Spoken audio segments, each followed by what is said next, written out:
আসসালামু আলাইকুম প্রিয় খামারি বৃন্দ। এই যে আজকে চলে আসলাম শুক্রবারের দিন জুম্মার সময়। এই গরুটাকে কৃত্রিম প্রজনন করানোর জন্য ফোন দিয়েছিল। তখন গেলাম, যাওয়ার পর দেখলাম যে আসলে এটা কি হিটে আসছে কিনা। যাওয়ার পর দেখি মলা ভাঙতেছে, আসলে হিটে আসছে। তারপর চিন্তা ভাবনা করে দেখলাম কোন বীজটা নিবে, ওই বীজটা দিলাম। দেওয়ার পরে বীজটা দিতেছি এবং খামারের সাথে কিছু কথা টথা বলতেছি এবং গরুর যে রোগ নির্ণয় এবং আরও অন্যান্য কোনো রোগ আছে কিনা সেই ধরনের কথা টথা বলতেছি। বিশেষ করে এই গরুটা খুবই একটা মারাত্মক লেভেলের একটা ফাজিল। এই ফাজিল গরুরে ধরাই যায় না। এই দেখেন অবস্থা খুব খারাপ। অনেক কষ্টর পরে আবার উঠাইলাম, ভিডিও অনেকটা কাটছি। কাটার পরে উঠানোর পরে পর্যবেক্ষণ করতেছি রিং খোলা আছে কিনা বা আসলেই কি ডাকছে কিনা। যখন দেখলাম রিং আল্লাহর রহমতে ফোলা ফোলা আছে এবং ধরা যায় ভালোই খোলা আছে, তখন ওয়াশ করতেছি ভালোভাবে। মলা টলা থাকলে এগুলোকে ফালাইতেছি।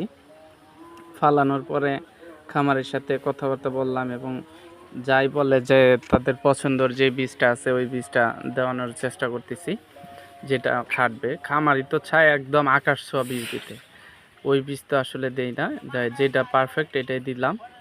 এখন পানিগুলোকে একটু সামান্যভাবে যে রকম তাপমাত্রা রাখার দরকার ওরকমভাবে রাখলাম।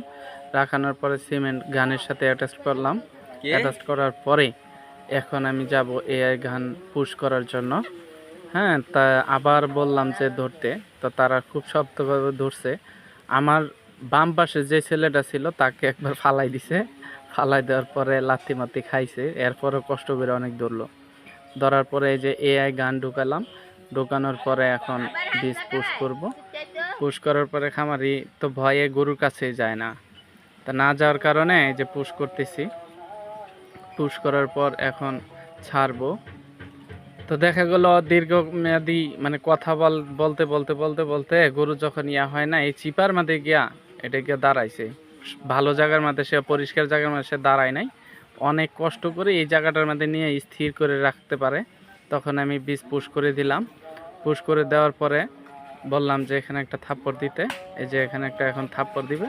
এই যে এক থাপ্পড়ে রিং একদম শেষ, আজায় ফেলাই দিছে। তো সবাইকে ধন্যবাদ ভিডিওটা দেখার জন্য।